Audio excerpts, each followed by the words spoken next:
Welcome to part 26 of the Kicho Wong Dong series. In this month's edition, we're going to look at a technique called Yuk Jin, which is a follow-on where we looked at Yuk Su. Yuk Su is knife hand block, twist punch in front stance, and Yuk Jin is knife hand block, twist punch in Huko back stance. Now, just before I get started, there are two ways that I have learned how to do this technique. There's the way where you come under the arm with your knife hand block, and there was the way that I was originally taught where your hand goes over the top. For this video, I'm gonna look at the way where you go over the top, but both ways are valid.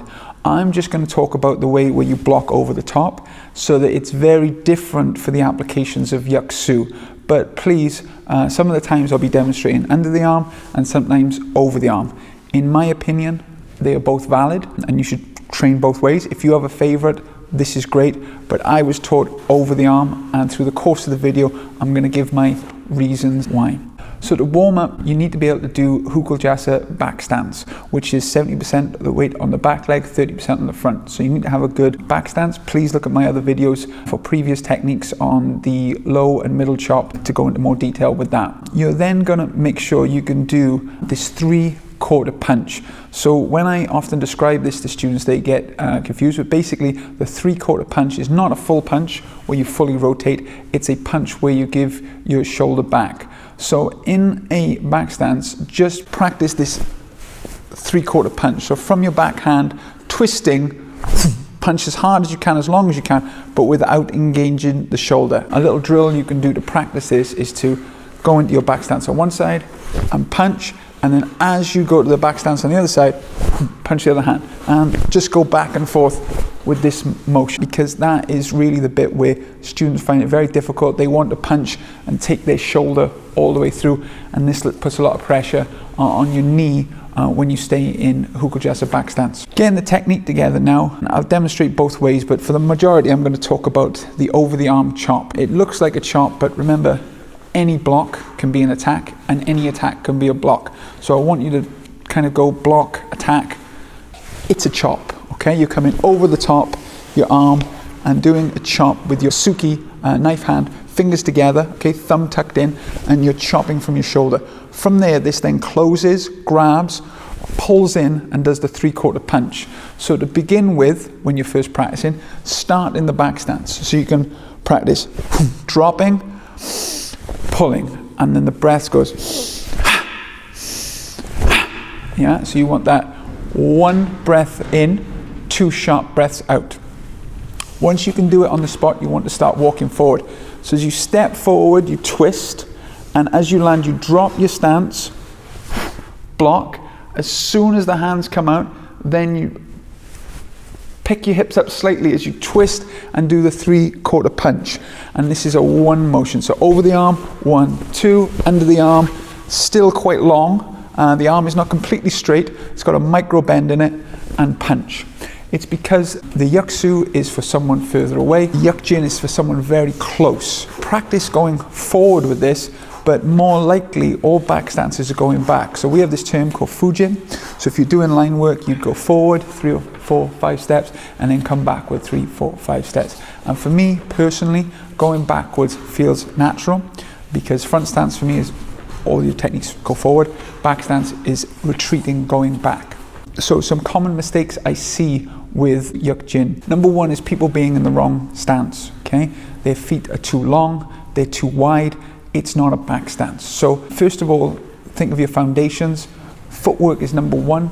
Get your back stance right. And if it means that you need to step out and then do the move, then so be it. Eventually put them together, but don't ignore the stance. Don't make it too wide, too long, too much like a front stance, because then it's Yuk Su. It's a different technique.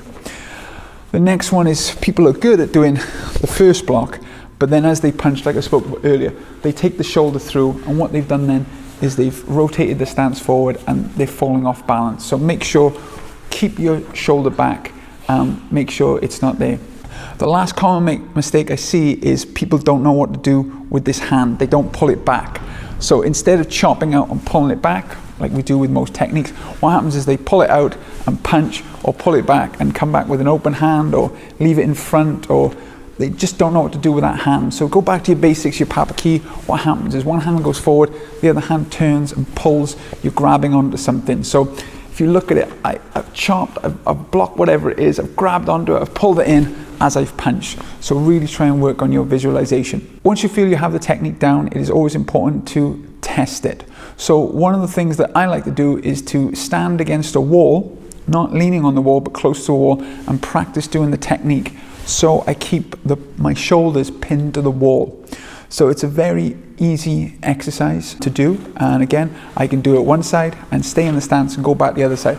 But it means as I'm doing the punch, my shoulder is not coming away from the wall. So use a wall or a flat surface to make sure that you're in true back stance at all times. The next drill can be done with a pad or a partner. I'm going to use a bob or a freestanding bag or a punch bag. And this is the distance way. So I chop. Again, I can't grab the bag, but as I pull in, it's short. I'm very close to my target, and this helps you visualize how far you are away from the target and why you don't need to fully commit with the punch. The last exercise, and this explains why I go over the top instead of coming underneath.